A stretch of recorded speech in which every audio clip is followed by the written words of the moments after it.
Marami ngayon ang nagtatanong at nagugulat sa balitang kumakalat online, lilipat na ba si LeBron James sa Golden State Warriors? Sa social media, sa mga sports page, at maging sa mga usapang tambayan, paulit-ulit na lumulutang ang tanong na ito. Pero ano nga ba ang totoo sa likod ng isyong ito?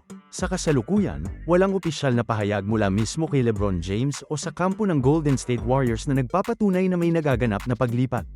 Kadalasan, ang ganitong mga balita ay nagsisimula sa mga haka-haka, insider rumors, o opinyon ng mga sports analyst na mahilig magbigay ng posibleng senaryo sa mundo ng basketball.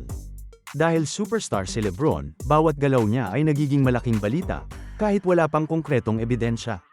Kung iisipin, hindi na bago sa karera ni LeBron ang mapabilang sa mga trade rumors. Sa loob ng maraming taon, ilang beses na siyang naiugnay sa iba't ibang koponan tuwing may pagbabago sa roster, kontrata, o direksyon ng team. Natural lang na kapag may hindi pagkakasundo sa isang koponan o may panibagong oportunidad na mas akma sa kanyang hangarin. Agad itong ginagawang usap-usapan ng mga fans at eksperto.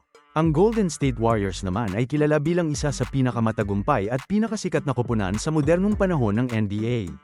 Dahil sa kanilang sistema ng laro, kultura ng pagkapanalo, at mga bituing manlalaro, madalas silang isinasama sa mga hypothetical na diskusyon kung saan maaaring mapunta ang mga top player. Kaya kapag nabanggit ang pangalan ni LeBron kasabay ng Warriors, siguradong mabilis itong kakalat.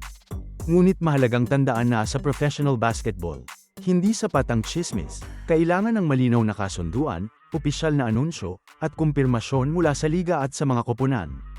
Hanggat wala ang mga ito, ang lahat ay nananatiling haka-haka lamang. Maraming beses na sa nakaraan na may mga balitang ganito na nauwi sa wala, at may ilan din na biglang naging totoo sa oras na walang inaasahan ng publiko. Para sa mga tagahanga, normal lang ang ma-excite o mag-alala sa ganitong posibilidad. Ang ideya na makita si LeBron na magsuot ng jersey ng Golden State Warriors ay tiyak na magbabago sa balanse ng liga at magbibigay ng panibagong kwento sa kasaysayan ng NBA. Marami ring fans ang nagtatanong kung ano ang magiging epekto nito sa kasalukuyang koponan ni LeBron. May emosyonal na aspeto ang ganitong balita, lalo na sa mga taga-suporta na matagal nang sumusunod sa kanya saan man siya maglaro. Para sa ilan, ang paglipat ay simbolo ng bagong simula. Para naman sa iba, parang pagtatapos ng isang yugto na hindi pa nila kayang tanggapin.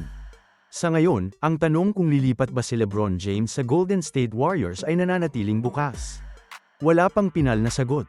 Ngunit isang bagay ang sigurado, habang wala pang kumpirmasyon, patuloy itong magiging mainit na paksa, at patuloy na pag-uusapan ng mga tagahanga sa buong mundo. Ang pinakamahalagang sundan ay ang opisyal na balita mula sa mismong mga legit source.